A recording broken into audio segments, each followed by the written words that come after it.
You don't need balance, you need the right rhythms. How do I know that? Because balance means equality, and life is anything but equal. Much like a heart where all four chambers work together, real success depends on four key rhythms working together in harmony: relational, emotional, spiritual, and tangible rhythms. I'm your host, Kent Murawski, and welcome to the Rhythms of Rest Leadership Podcast, where we build rhythms for sustainable success so you can slow down without losing momentum. Before we dive in, if you're achieving by every metric that really matters and you still feel like something's off, the Rhythms of Rest assessment will show you exactly where your rhythms are breaking down and where you are on the burnout scale. In less than 5 minutes, you'll have some real clarity of where you need to make adjustments. You can find that assessment at kentmurawski.com/assessment. Let's go. You have a business plan, a marketing plan, a financial plan, a vacation plan, but do you have a plan for your life as a whole? I don't know how that sounds to you, but think about it. As leaders, we plan everything around our life, but never the life itself. Let me introduce you to James, a young business owner from Florida. I spent 2 days with James creating a Rhythms of Rest life plan.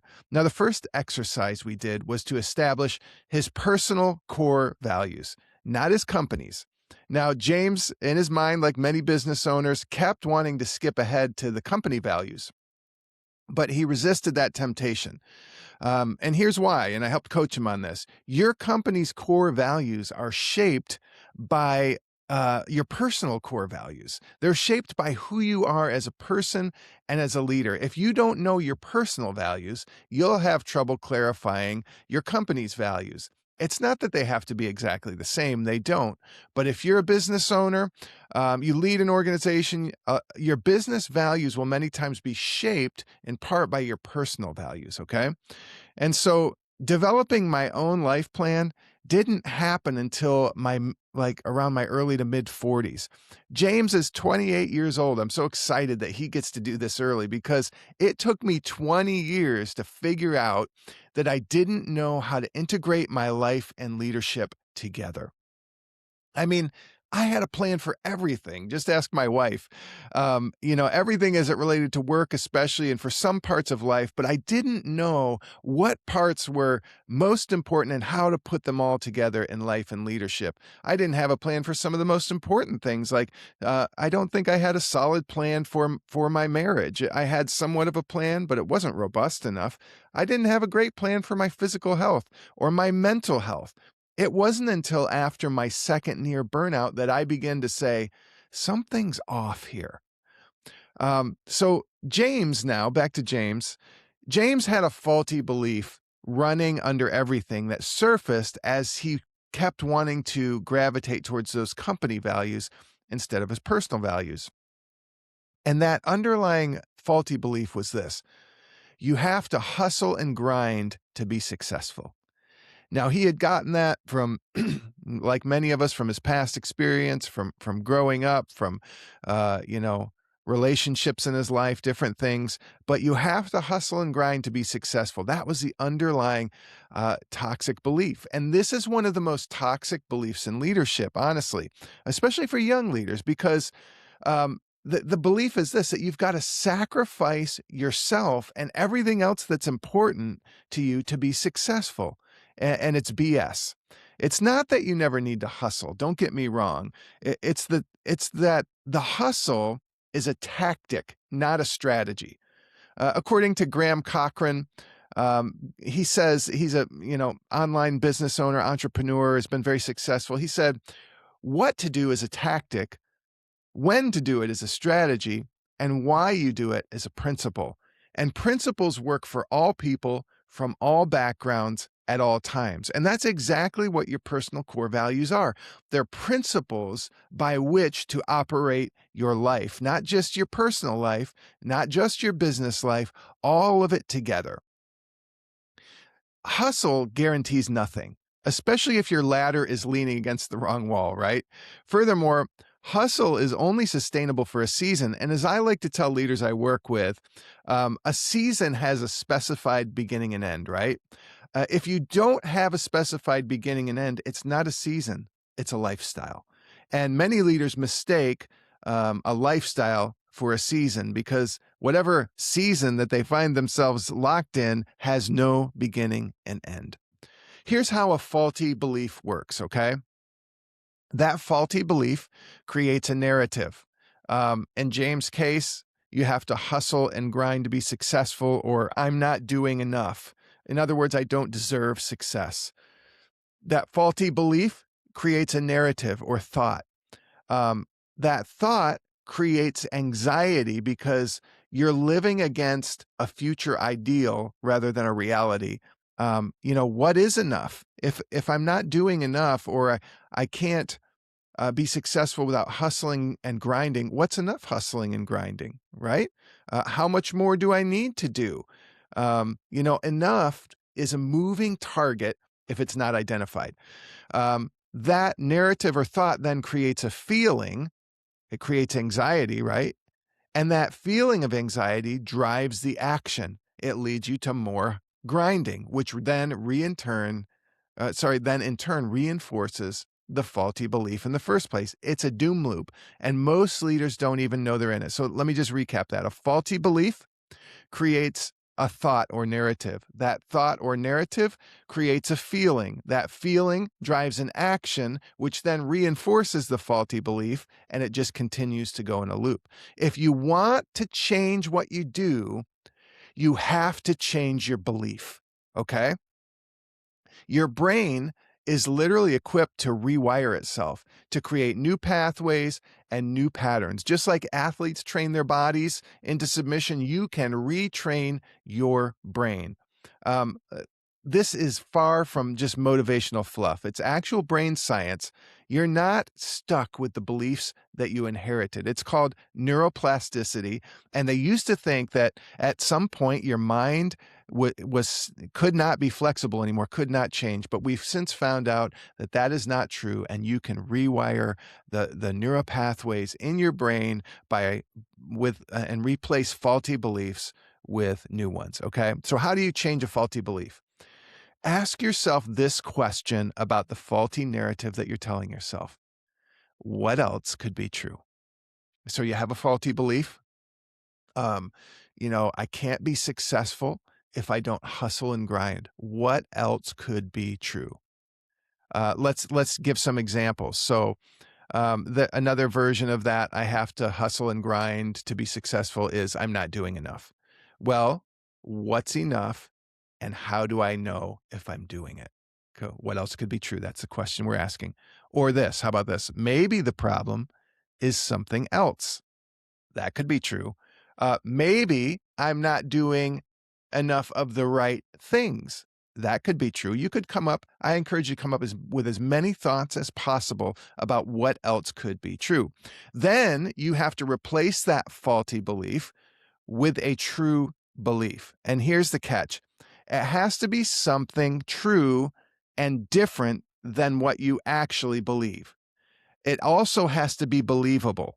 So it's true, different, and believable, because if it's too grandiose, then you're not going to believe it, whether it's true or not. So you have to latch onto a belief that could also be true, that's not negative and sends you into the doom loop, that you actually believe, okay? That's how you replace a false belief. So example, I'm not doing enough. To, how about this? I'm doing way more than enough, and I can cut my hours in half. That might be true, but the question is whether you believe it or not, and the answer is probably not. That's why it's probably not going to work, because your brain doesn't believe it and your heart doesn't believe it. So maybe the truth that you would believe is this. It's not that I'm not doing enough. Maybe I just need to try something different. Maybe I need to find a mentor that can help me think differently. Maybe I need to hire a coach that can help me to change my mindset or to change the things I'm doing. Maybe I need to learn a new skill. Maybe I need to hire someone who has a skill set that I don't and sees things differently. See, suddenly the light bulb begins to turn on when we replace that faulty belief with something true, different, and believable. Okay. You know, money is one of those faulty beliefs that often trips us up. I know it has me in the past, still does sometimes.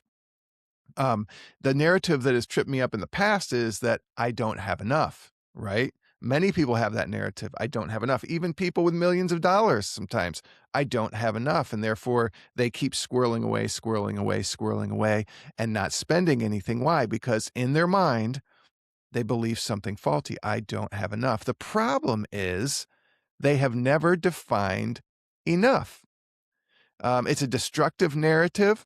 It drives us to be constantly discontent and striving for some shifting goalpost that's constantly moving. If you don't define your enough number, you will strive for something you never reach because it's undefined.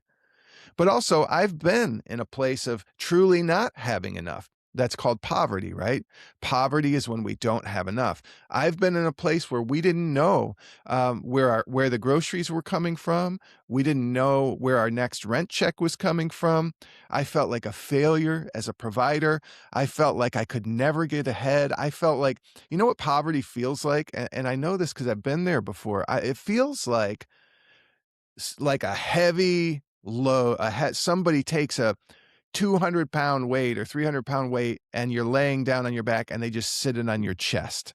That's what it feels like. That's what I felt like when I was in those situations. Now, there's three parts to getting out of that. First of all, change the faulty scarcity belief. Was it true that there wasn't enough, or was the reason that we're struggling I was struggling was because I felt like I'm not enough? You can ask some questions to that narrative. There's not enough. I don't have enough. How about everyone struggles sometimes?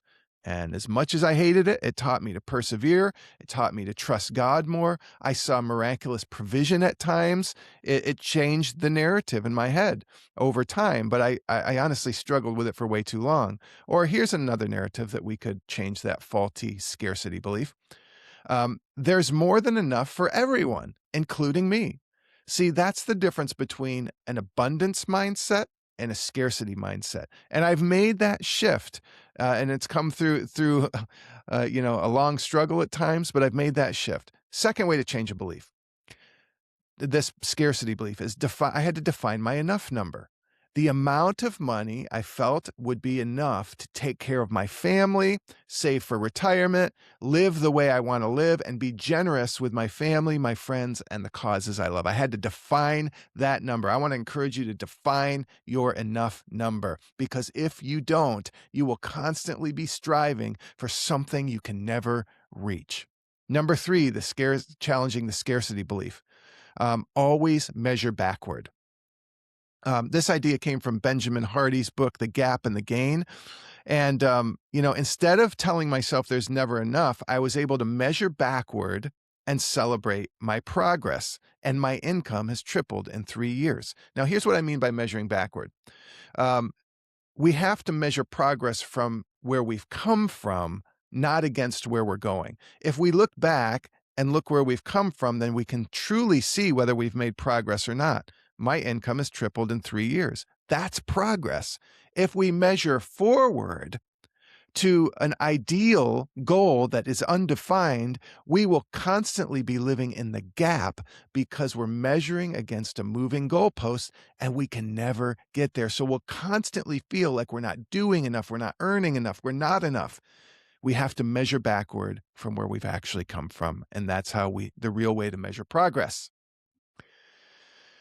When I relate back to that poverty experience or experiences I just told you about, that was for ongoing period of years. Here's the thing about pain. Pain is never wasted unless you refuse to use it. Let me tell you what I mean by that. Viktor Frankl was a Nazi prison death camp survivor. He wrote the book Man's Search for Meaning, which is one of the best books of all time. If you haven't read it, just press pause on this podcast and order it right now. But after going through that experience, he believed that purpose came from three sources. Number one, a person to love. That can be a meaningful relationship or set of relationships. It can be your faith as well. It can be God. It can be people. It can be both. Secondly, a work to do. He believed purpose came from doing meaningful work, work that obviously that's somewhat subjective to you, but work that you feel moves the needle, that contributes to society, that does something good, that provides you for your family, all those things rolled into one meaningful work. And thirdly, he believed purpose came, and he said this was most important, finding meaning in unavoidable suffering. So not just finding meaning in suffering, but suffering that you could use to help others. Suffering that was unavoidable, we all go through that, and suffering that could be used to help others. You see, every one of us is going to suffer, aren't we, in life? The question isn't if we're going to suffer. The question is, what will we do with it when we do suffer? In my own story, I've had lots of those moments, but in particular, what shaped this Rhythms of Rest framework and the Rhythms of Rest leadership podcast and newsletter and book that's going to be coming out in the fall. What shaped that was I had a fall down on the floor, full on nervous breakdown at 27 that I thought I would never get up from. I remember it vividly. I was set to go on a weekend conference. And instead, when we were about to go out the door, I fell down on the floor. I curled up like a baby and I cried for what felt like hours. I had no idea what was going on. I was locked in this dark cocoon. I couldn't see anything. I felt so stuck and anxious and depressed and overwhelmed. And I just felt like, what is happening right now? It took me months to climb out of that hole. And it started really with backing out of every voluntary commitment that didn't give me life and energy. Now, I don't mean obligations that I had. I meant things that I had voluntarily committed to that weren't in my strengths and skills. It wasn't just that I was doing way too much. It was that I was doing way too much and I was neglecting many other important things, which now my Rhythms of Rest framework helps you to integrate all these important parts of life into one. But now, from that experience, I get to help leaders like James design a life that moves in sync with their most important values and the rhythms and principles that are the foundation of a whole and complete life. Okay. That breakdown became the doorway to something greater. You see, pain without purpose is just suffering, but pain with purpose becomes a foundation that you can build on. You know, for millennia, Jewish people have captured this in a single word, and you've probably heard the word before. That word is shalom. Uh, but shalom is far beyond just peace. It does mean peace, and it's far beyond a greeting in Jewish culture. It actually means wholeness, health, harmony, completeness, and get this, vitality in every dimension of life. Isn't that good? Here's the kicker, and I love this. When shalom is used as a verb, it means actions that lead to a state of wholeness. I'm going to say that one more time. Actions that lead to a state of wholeness, okay? You could say it this way. Shalom is the way things ought to be. It's not perfection, but it's wholeness. And wholeness isn't a destination. Wholeness is a direction. It's not somewhere we arrive in this life. It's a direction that we move in, that we can grow in progressively and get better and better. That breakdown at 27 became the doorway into what I now call the Rhythms of Rest framework. It's a framework designed to keep your core life rhythms in sync so that you can move towards wholeness and integrity. Integrity, it does mean moral character. It's not less than that, but it's far more than that. The word integrity comes from integer, and it means the same or similar thing as shalom. It means completeness and wholeness. So let me briefly walk you through these 4 rhythms in the Rhythms of Rest framework, REST. R stands for relational rhythms. That's cultivating deep connections that energize you rather than drain you, and even when your schedule's packed and life is full. E stands for emotional and mental rhythms. It's creating space to process, to reflect, and to grow instead of just pushing through. S stands for spiritual rhythms. It means being grounded in your faith or a robust philosophy of life that provides meaning deeper than your schedule or deeper than the next achievement. And the T stands for tangible rhythms. This is caring for your body, your finances, and your work in a way that supports your other rhythms. So much like the heart, all 4 of these chambers have to work together. If one is out of sync, you're going to feel it everywhere. It's going to feel, even if you're doing great in 3, you might not feel it as much, but something's still going to feel off. It's still going to feel like something's out of whack. Let me bring it back to James as we bring this towards a close. And I used to be a preacher, so bringing it towards a close means nothing. But let me try nonetheless. In less than 48 hours, James went from a general sense of where he was headed to a clear, written plan for his life. James didn't lack purpose or direction. He just hadn't put it into words. He didn't have the container for it. Simple, clear, memorable, refinable, reviewable. A life plan isn't just one area of your life. It's about getting your relational, emotional, spiritual, and tangible rhythms in sync so that you can move towards wholeness instead of being pulled apart. Okay? Here's what James' story really reveals. In his case, and I think often starts this way, it starts with emotional and mental rhythms, the beliefs running behind or beneath your behaviors. When a faulty belief goes unchallenged, it doesn't just hijack your mindset, it bleeds into everything else and throws the other rhythms out of sync. So much of our lives is based on what we believe. What we believe shapes the narrative that we think. What we think shapes how we feel, and what we feel shapes our actions. But when you name a belief, especially a faulty one, and replace it, you're going to create new patterns, new energy, new behaviors, and that determines whether you're leading from conviction and clarity or just reacting from anxiety and faulty ingrained thought patterns. So we've come now to our last part of we do this every podcast. It's called your rhythms check. And let me start with a reflection question for you to think about. What belief about success are you carrying that you've never actually questioned? And what has it cost you? Let me say that one more time. What belief about success are you carrying that you've never actually questioned? And what is it costing you? Here's what I want you to do in the next 24 hours. Identify just one belief about work or success that drives your behavior and write it down. Not the behavior, but the belief underneath the behavior.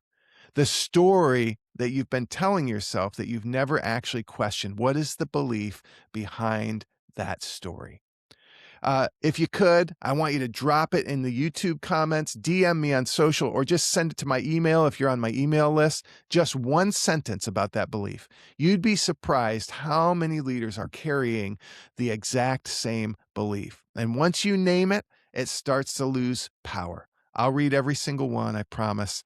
Thanks for being with me here on the Rhythms of Rest Leadership podcast.